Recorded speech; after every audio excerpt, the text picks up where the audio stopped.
Good afternoon. Thank you for being here.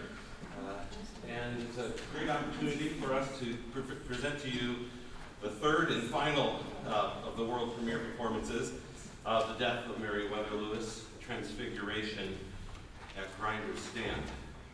The last time we were here in the library, we also did a few movements or short operas written by my father, Thoms, and this piece is also written by him. And his concept, or at the beginning of this whole adventure, happened a couple of years ago, when he went and visited the Lewis and Clark Interpretive Center in Fort Mandan. And that's where we were yesterday for our performance. So it was kind of a full circle yesterday for us to get that experience. For Dakota Pro Musica, those of you, maybe you don't know who we are, we're a professional choral vocal ensemble here in Bismarck. Everyone in our ensemble gets paid, even when we have a big choir. And so that's a different model. And what that means is when you're a professional ensemble like that, you meet on for a singular project, for short rehearsals. So the first time any of us, the singers, got together was Wednesday. And the first time all of us got together was Thursday night.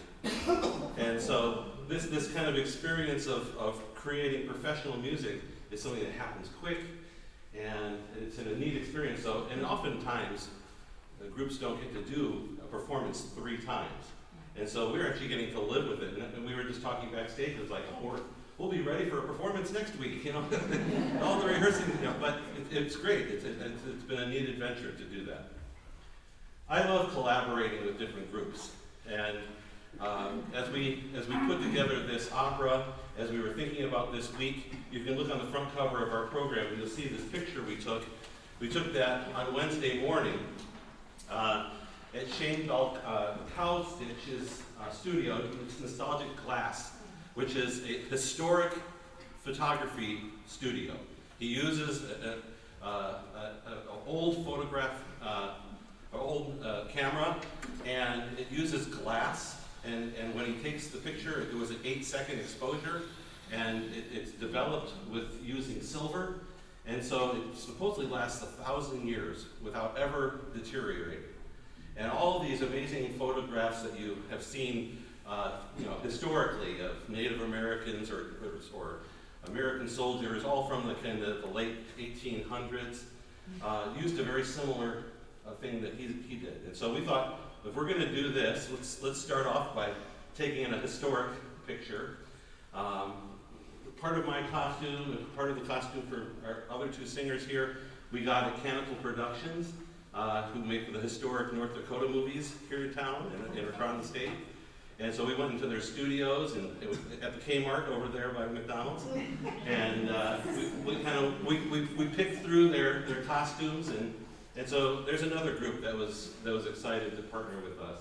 Again, historic experiences. And then the Northern Plains National Heritage Area, which they have their offices over at the Lewis and Clark boat and at the Huckleberry House.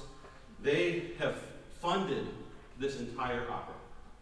So they decided to fund this entire thing because they thought it was important for us to be able to share part of the heritage of our area. And so there's just amazing how many little groups of people come together to make something like this happen. I wanted to thank Kristopher Jean, who's here from New York City.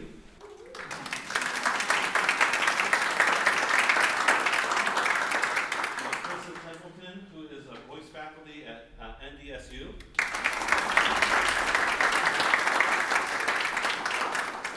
The instrumentalists you see here are all members of the Missouri Valley Chamber Orchestra, and it's so great to have our organization partnering with them on this, so thank you very much.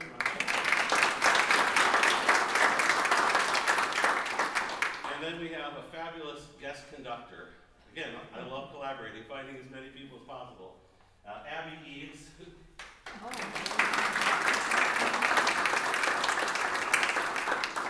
So before we officially start, I wanted to have Hollis, my father, come up.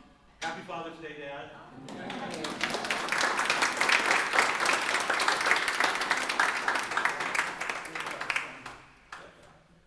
Thank you for coming today. We've had 3 opportunities to perform this opera, and for a composer, you don't always get 3 in a row.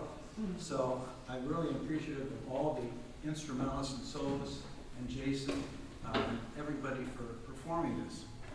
I would suggest that you take a look at your program and follow it along as the singers are singing, because there's a lot of text.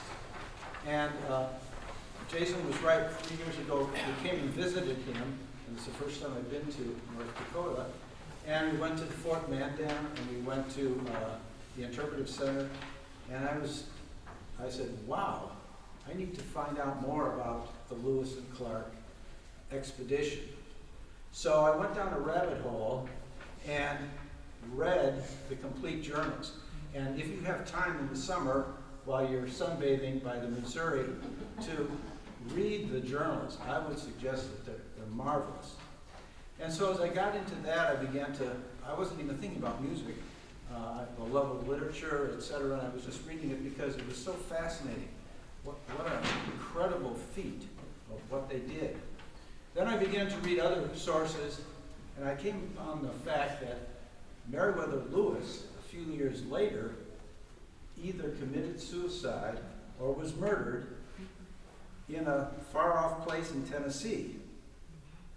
And so my wife and I visited that one time when we were out there, and I tried to, why would this person who was brilliant, he was 30 years old when he led this expedition, and in his late 30s when he supposedly committed suicide or was murdered, why would this happen?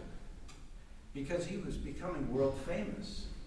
Now, you might not know of another explorer named John Fremont. 40 years later, he did exploration, and he became the candidate for president of the United States in 1856 with the Republican Party. That's how famous he became. Imagine how famous Lewis would have become had he published his works, and he was an American hero. So with that, I began to think, what's the theory?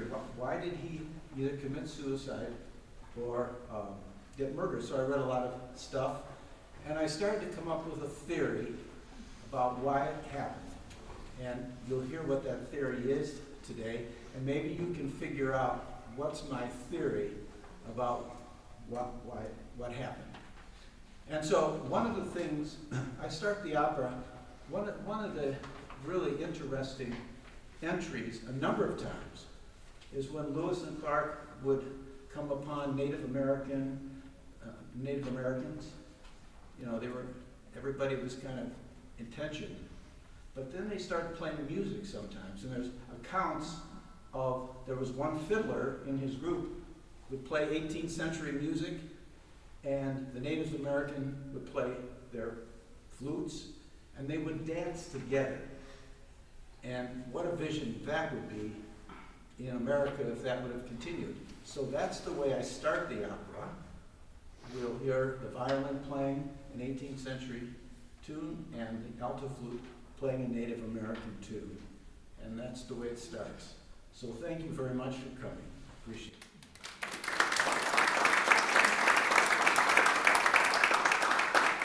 Before we begin, I forgot to say at the beginning, and I don't want to say anything else afterwards, but if you would look in the back of the program, you'll see our concert series season for next year. This is our last concert of this year. We have some pretty exciting things happening next year. In fact, we'll be in this exact same spot in late October with a project my father put together of campaign songs that have been sung in the 1800s and 1900s. So that would be pretty kind of neat to hear right before you have to go and do your election. And I would encourage, if you can, consider a donation. There's also a spot inside the program. You can see that. And when we do our St. John Passion next year, that's going to be an expensive project. And so there's an opportunity for you to possibly host people in your home or to help us with some different parts of that program. Again, thank you for being here.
trying to kill me. How do you know? I just know. I just know. Are you alone? No, I have servants. Where are they? They are coming. The trace is dangerous.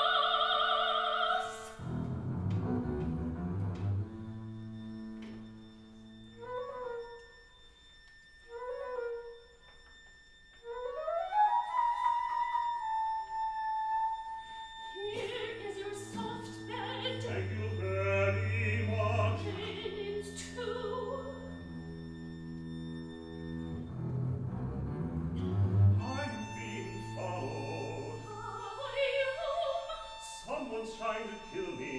How do you know? I just know. I just know. Have some spirits.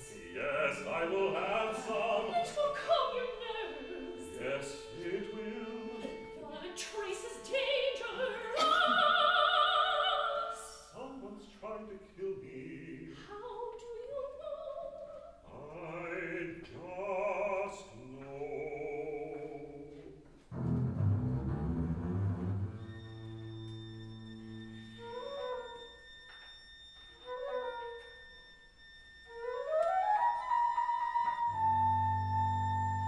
Someone's coming. Get my 2 guns. Captain, it's me! Who is this man? My servant John. Pleased to meet you! Someone's trying to kill me. How do you know? I just know.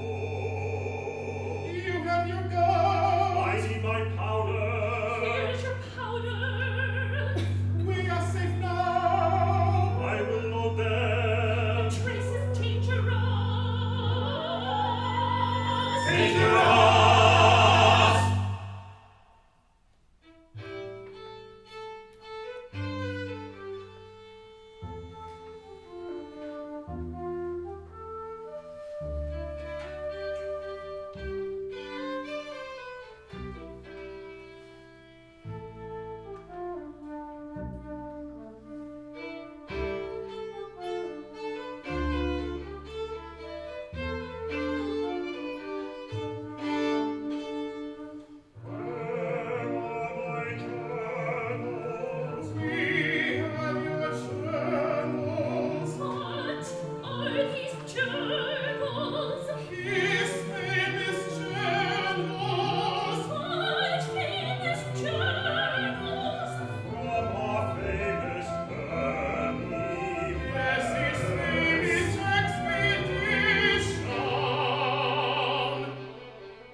understand. It is Where is our owner now? away.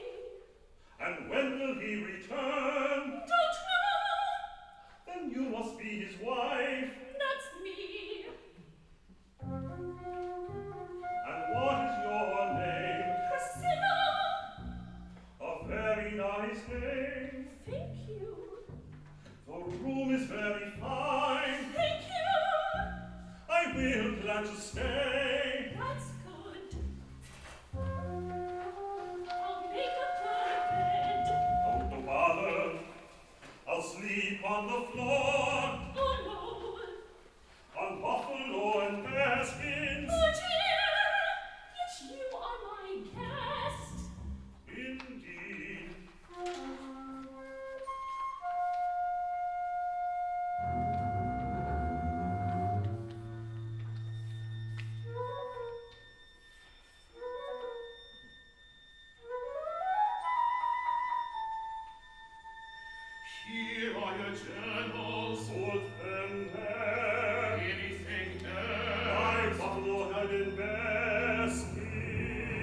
I'm heading to Washington. For what?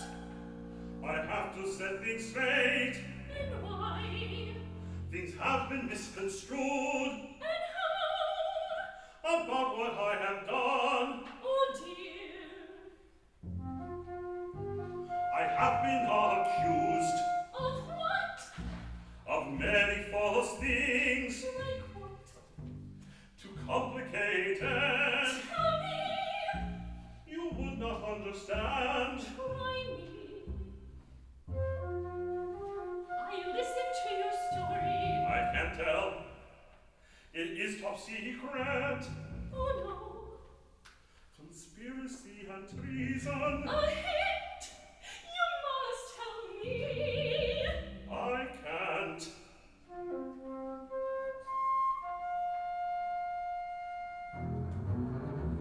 Someone's trying to kill me. How do you know? Someone close to me. How do you know? I just know. Could it be your servant? No, never him. How can you be sure? I am sure. He could be not what he seems. Someone's trying to kill me.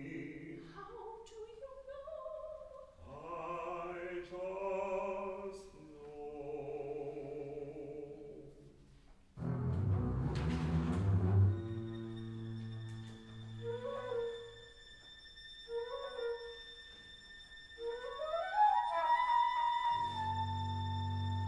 Someone's coming.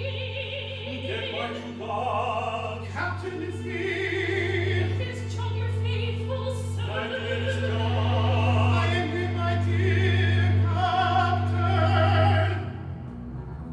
Someone's trying to kill me. How do you know? I just know. Seaman has been fed. Thank you very much. Who is Seaman? Captain's name is gone. Go and keep watch, John. This is dangerous. Dangerous!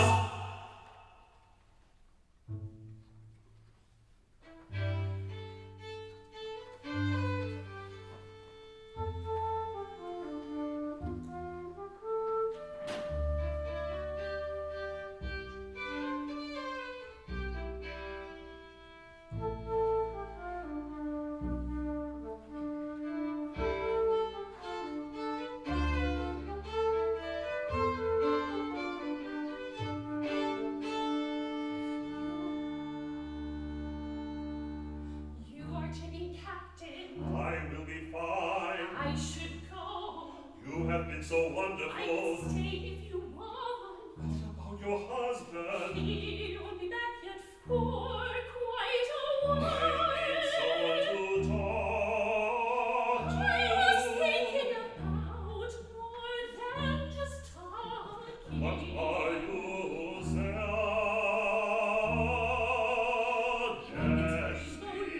That is true. In the wilderness, I have been so we'll lonely. have his desire. What about your husband? He won't be back yet for quite a What while. if he comes back He will again? hear his voice and know he's coming I'm not back. sure we should make love. If I As had, we hold it, I've been so will you lonely. touch my breast? What about your husband? He won't be back yet for quite a I while. hear someone Is he coming. coming early? Is he coming He will back? surely kill me.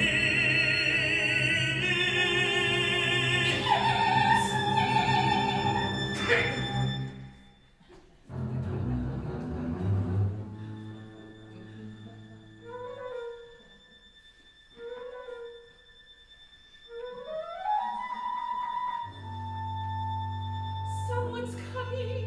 Get my two guns. Captain, it's me. It is John, your faithful servant. My dearest I God. am here,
I'll soon be side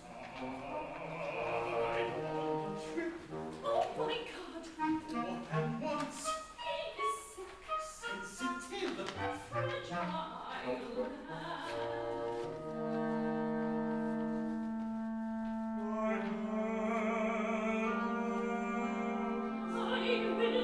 help him.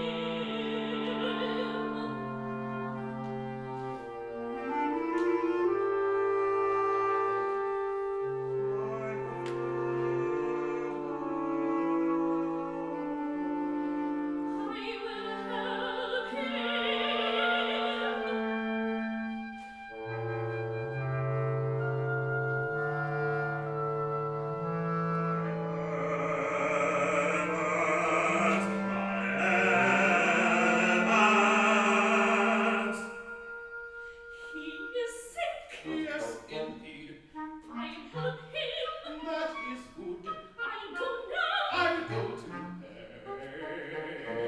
He's too sick. He needs care.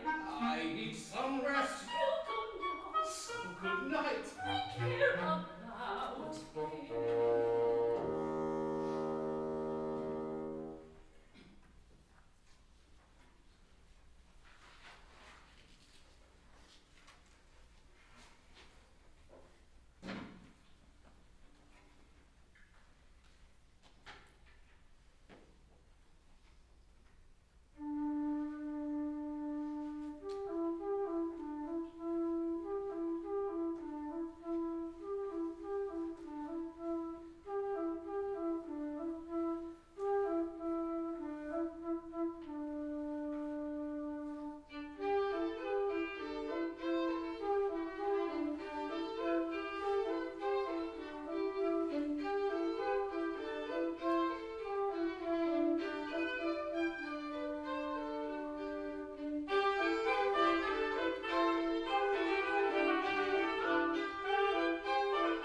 see them right now, John.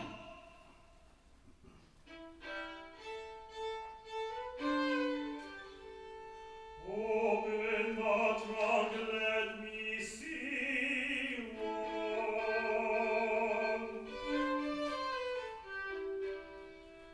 Sunday, August 18th, 1805, my birthday.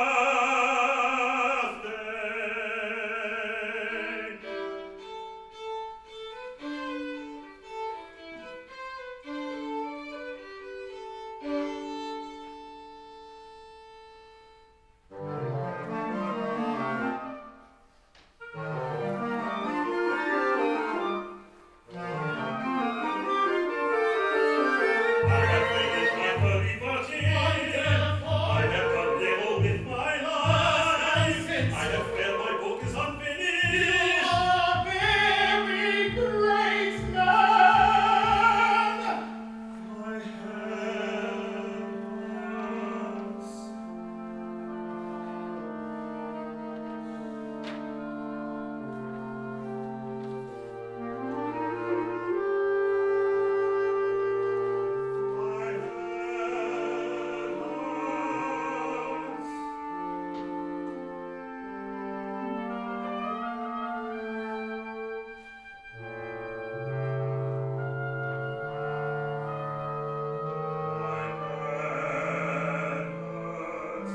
My hands. My hands. Shoot me in the head. I will not. I want you to shoot me. I will not. Pain won't stop. Pain won't stop. I am very dizzy. Sitting down. Where are my journals? They're right here. Let me have them right now, Jefferson.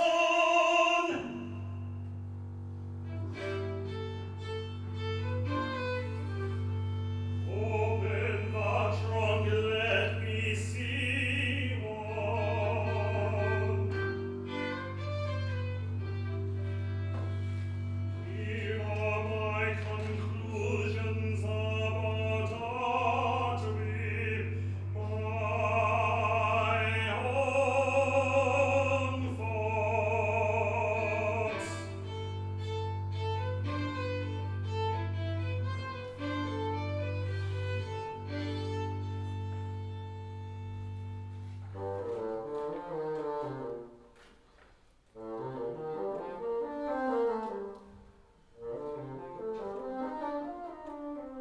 We intruded on their sacred land, hunted buffalo against their will, bringing the savages out of darkness.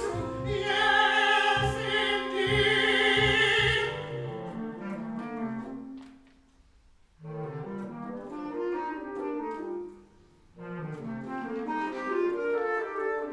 Thomas would improve their meager lives. We would open all the West to us and give the Indians better lives.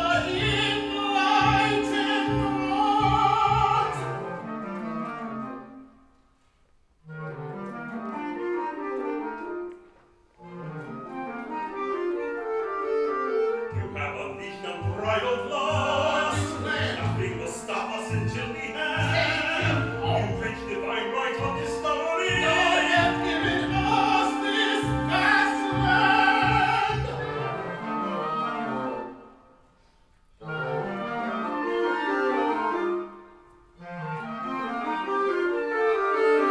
My journals have unleashed evil. I am the serpent of Eden. We will destroy the Indians' Eden. My hands. My hands.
great to have you here. It's great to be a part of this community and share in the amazing different things, the histories, the stories, everything that we have. So thank you